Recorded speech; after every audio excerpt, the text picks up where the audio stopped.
கிறிஸ்துவுக்குள் மிகவும் பிரியமான தெய்வ பிள்ளைகளை, பரலோக மன்னா நிகழ்ச்சியின் மூலம் உங்களை சந்திப்பதில் என் இருதயம் கர்த்தருக்குள் மிகுந்த மகிழ்ச்சி அடைகிறது.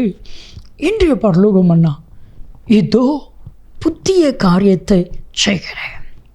என் அன்பு தெய்வ பிள்ளைகளே, இன்றைக்கு எல்லாருக்கும் ஒரு புதிய காரியம் நடந்தால் நலமாயிருக்கும் அப்படின்னு சொல்லி விரும்புகிறோம். ஒரு புதிய காரியத்தை கர்த்தர் செய்ய போகிறான். நான் உங்களுக்கு ஒரு காரியம் சொல்லட்டுமா? யோபு 42:2, தேவரீர் சகலத்தையும் செய்ய வல்லவர், அவர் செய்ய நினைத்தது தடைபடுவது இல்லை. ஆண்டவர் செய்ய நினைத்த புதிய காரியம், அதை யாராலையும் தடுக்க முடியாது. இந்த புதிய காரியம் நான் என்ன தெரியுமா? இதுவரைக்கும் உங்கள் வாழ்நாளில் நீங்கள் கண்டிராத கேட்டிராத பெரிய காரியங்களை கர்த்தர் உங்களுக்கு செய்ய போகிறார். அதுதான் புதிய காரியம். வேதம் சொல்கிறது, ஏசாயா 43:19, புதிய காரியத்தை செய்வேன். என் அன்பு தெய்வ பிள்ளைகளே, இன்றைக்கு ஆண்டவரிடத்தில் நீங்களும் நானும் கேட்க வேண்டிய ஒரு காரியம், எனக்கு ஒரு புதிய காரியத்தை செய்யுங்க ஆண்டவரே. கேளுங்க, ஆண்டவர் செய்வா. புதிய காரியத்தை கர்த்தர் உங்களுக்கு செய்யணும்னா பழைய காரியங்களை எல்லாவற்றையும் நீங்கள் மறக்கணும். இதுதான் ஒரு வேதத்தினுடைய நியாயமான காரியம். புதிய காரியத்தை கர்த்தர் உங்களுக்கு செய்யணும்னா பழைய காரியத்தை நீங்கள் மறக்கணும். உங்களால் மறக்க முடியுமா? மறக்கணும். வேதம் சொல்லுகிறது, ஏசாயா 43:18-19 இது ரெண்டையும் சேர்த்து தான் வாசிக்கணும்.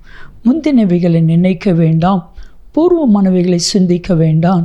இதோ புதிய காரியத்தை நான் செய்கிறேன், வனாந்திரத்தில் வழிகளையும் அவாந்திரத்தில் ஆறுகளையும் உண்டாக்குவேன்.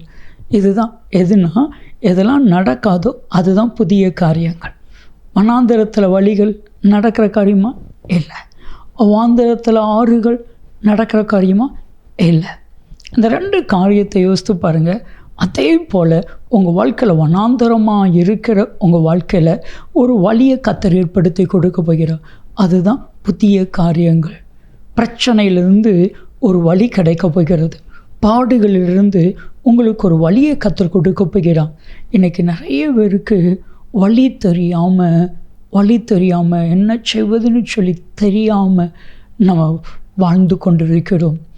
ஒரு நாள் ஒரு சகோதரி சூசைட் பண்ணிட்டாங்க. அவங்களுடைய அந்த அடக்க ஆராதனைக்கு நான் சென்றிருந்தேன். அப்போது அவங்களுக்கு இருந்த கடன் பிரச்சனைகள் யார்ட்டையும் சொல்லலை. அந்த பிரச்சனையிலேருந்து வெளியே வர்றதுக்கு வழி தெரியாமல் சூசைட் பண்ணிட்டாங்க. ஆனால் இன்றைக்கி வழி இருக்குது. இயேசுவே வழி, இயேசுவே ஜீவன், இயேசுவே சத்தியம், இயேசுவே நித்திய ஜீவன். இன்றைக்கி நிறைய பேருக்கு வழி தெரியலை. ஆண்டவர் இன்றைக்கி ஒரு புதிய காரியத்தை கர்த்தர் உங்களுக்கு செய்து புதிய பாதைகளை கர்த்தர் உங்களுக்கு ஏற்படுத்தி கொடுக்கிறார். ஏன்னா அவர் அதிசயமான தேவன். மிக 7:15 உங்கள் வாழ்க்கையில் புதிய காரியங்களை கர்த்தர் செய்ய போகிறார். அதிசயமான காரியம் நடக்க போகிறது. அவாந்தரத்தில் ஆறுகளை உண்டு பண்ணுவான். எதெல்லாம் நடக்காதுன்னு நீங்கள் நினைக்கிறீங்களோ, நான் நினைக்கிறேனோ, அதெல்லாம் நடக்க போகிறது. அதுதான் புதிய காரியம். இந்நாள் வரைக்கும் உங்கள் வாழ்க்கையில் கிரகித்து பார்க்க முடியாத பெரிய காரியத்தை கர்த்தர் செய்ய போகிறார். அதுதான் புதிய காரியம். விசுவாசங்க. எனக்கு தேவன் ஒரு புதிய காரியத்தை செய்யும்படிக்கு ஆண்டவரே நான் விரும்புகிறேன். கேளுங்க, ஆண்டவரே முந்தினவைகளை நினைக்க மாட்டேன் ஆண்டவரே, பூர்வமானவைகளை சிந்திக்க மாட்டேன் ஆண்டவரே, அதை நான் மறந்து போகிறேன் சொல்லி பாருங்கள். புதிய காரியம் உங்கள் வாழ்க்கையில் உண்டாகும்.